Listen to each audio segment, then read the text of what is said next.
এই রাজ্য সরকার বা আমাদের এখন যে কেন্দ্রীয় সরকার, এরা দুটোই একই পয়সার এই দুটো। উত্তরপ্রদেশীয় সংস্কৃতি আমরা 2000 সাল থেকে এখানে পশ্চিমবঙ্গে দেখেছি, এবং এই উত্তরপ্রদেশীয় সংস্কৃতি তারই এখন একটা যেহেতু কর্মসংস্থান করতে পারছেন না এবং নিজেদের দলের মধ্যেই বিভিন্ন রকমের অবস্থা এবং সারা দেশটাকে বেঁচে দেওয়ার চেষ্টা করছেন, যা নিয়ে অত্যন্ত সরব বিরোধীরা। এইসব হচ্ছে সব দৃষ্টি ঘোরানোর জন্য কিছুক্ষণের ইস্যু, আর কিছু। আমি বুঝতে পারছি না যে মাননীয় মুখ্যমন্ত্রী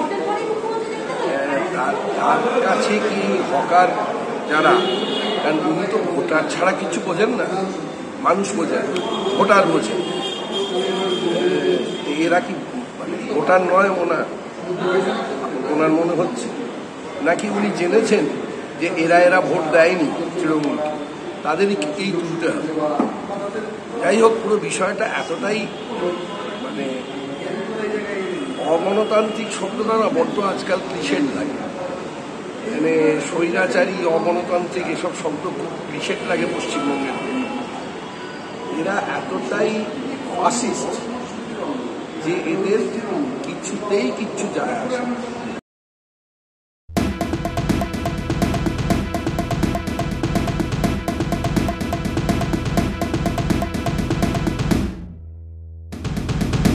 একদিকে আমরা লক্ষ্য করছি যে রোজকার নিত্য পণ্যের দাম হু হু করে বাড়ছে, অন্যদিকে হকার উচ্ছেদ চলছে। নানা জায়গায় কোথাও বুলডোজার চালিয়ে নানাভাবে হকার উচ্ছেদ করা হচ্ছে।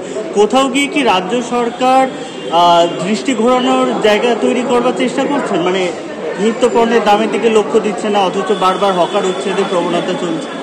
রাজ্য সরকারের দৃষ্টি ঘোরানোর কোনো প্রয়োজন নেই, কারণ ওনাদের কিছু যায় আসে না। কেউ দৃষ্টি দিচ্ছে বা কেউ দৃষ্টি দিয়ে তাকিয়ে তার প্রতিবাদ জানাচ্ছে, তাতে রাজ্য সরকারের কেউ যায় আসে।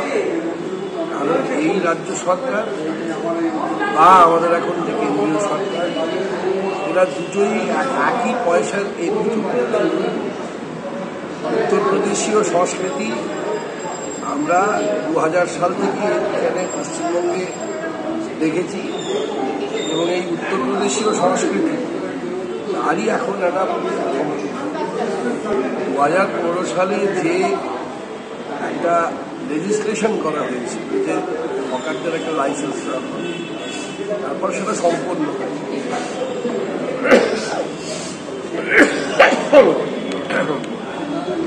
এরা জনগণনাও করতে দিতে চায় না, যার ভিত্তিতে বোঝা যাবে যে দেশের আর্থিক অবস্থা কি।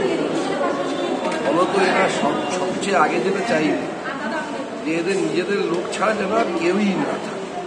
কারণ যেখানে বুলডোজার চলছে, সেই বুলডোজারের একটা অসাধারণ সমস্যা, ক্ষমতা আছে বুলডোজারের, সেটা হচ্ছে তৃণমূলের কোনো পার্টি অফিসে সেই বুলডোজার চলে পড়ছে শুধু হচ্ছে হকারদের দোকানগুলো বানিয়েছে। এবারে আমি বুঝতে পারছি না যে মাননীয় মুখ্যমন্ত্রী তার কাছে কি হকার যারা, কারণ উনি তো ভোটার ছাড়া কিছু বোঝেন না, মানুষ বোঝেন, ভোটার বোঝেন। এরা কি ভোটার নয় ওনার মনে হচ্ছে, নাকি উনি জেনেছেন যে এরা ভোট দেয়নি তৃণমূলকে, তাদেরকেই তুলতে হবে। যাই হোক, পুরো বিষয়টা এতটাই অগণতান্ত্রিক শব্দটা না বড্ড আজকাল ক্লিশেড লাগে। স্বৈরাচারী, অগণতান্ত্রিক এসব শব্দ খুব ক্লিশেড লাগে পশ্চিমবঙ্গের। এরা এতটাই ফাসিস্ট যে এদের কিছুতেই কিচ্ছু যায় আসে। সুতরাং দৃষ্টি ঘোরানোর কোনো প্রসঙ্গ নেই, কারণ ওনারা কে দৃষ্টি দিল, কে দৃষ্টি দিল না, কার দৃষ্টি আছে, এসব সম্পর্কে ওনাদের কোনো মাথা ব্যথা নেই। আমরা দেখছি যে বিজেপি আরো একবার একটা বঙ্গভঙ্গের আশঙ্কা। বিজেপি সরকার কোথাও গিয়ে বাংলাকে ভাগ করতে চাইছে, তারা ছোট রাজ্যের পক্ষে, কি বলবেন? না, এইবার বলছে দৃষ্টি ঘোরানোর প্রসঙ্গ। যেহেতু কর্মসংস্থান করতে পারছেন না এবং নিজেদের দলের মধ্যেই বিভিন্ন রকমের অবস্থা এবং সারা দেশটাকে বেঁচে দেওয়ার চেষ্টা করছেন, যা নিয়ে অত্যন্ত সরব বিরোধীরা। এইসব হচ্ছে সব দৃষ্টি ঘোরানোর জন্য কিছুক্ষণের ইস্যু, আর কিছু না। আমরা দেখছি যে বাংলা সিনেমার ক্ষেত্রে কোথাও গিয়ে একটা প্রচণ্ড অস্বস্তিকর অবস্থা, যেখানে সিনেমা বা সিরিয়াল সমস্ত কিছু বন্ধ হয়ে গেছে, আজ থেকে কর্মবিরতি মানে চলছে। কি বলবেন এই যে ফেডারেশন? আর নেই, আমরা আর্টিস্ট ফোরামের তরফ থেকে বলেছি যে দেখুন, আমরা সবাই দিন আনি দিন খাই, এখানে যারা কাজ করেন প্রযোজক ছাড়া সবাই দিন আনি দিন খায়। কিছু অভিনেতা আছেন বা কিছু ক্যামেরাম্যান আছেন, কিছু এডিটার আছেন যারা হয়তো দিন আনি দিন খান না। মানে আমিও দিন আনি দিন খাই, আমি একেবারে দিনমজুর। এবার আমার থেকে একটু কম পয়সা পায় দিনমজুর, আমার থেকে বেশি পয়সা পায় দিনমজুররা তো অনেকেই আছে।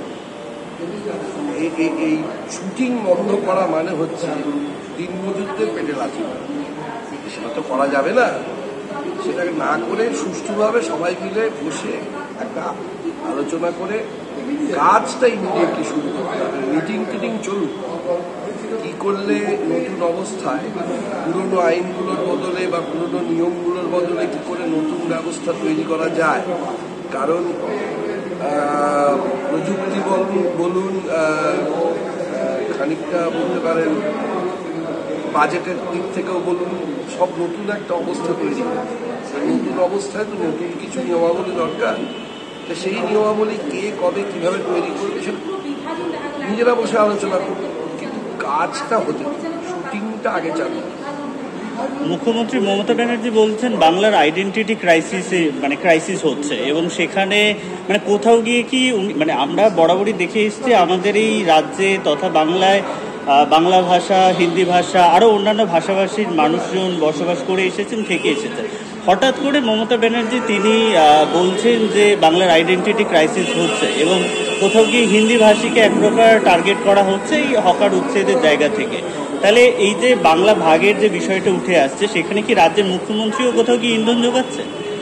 আমি আবার বলছি, এরা যেহেতু নিজেদের যে কাজ করার উচিত ছিল, অর্থাৎ শিক্ষা, স্বাস্থ্য, কর্মসংস্থান, এগুলো করে উঠতে পারছেন না বলে এই সমস্ত নানান রকম কথাবার্তা বলে ওই দৃষ্টি ঘোরানোটা যেটা দিয়ে আপনি শুরু করেছিলেন, এটাই করছেন, আর কিচ্ছু করছেন না। আপনারা দেখছেন আওয়াজ, রোজকারের হক কথা। ফর মোর আপডেটস অ্যাবাউট আওয়াজ, please subscribe our YouTube channel.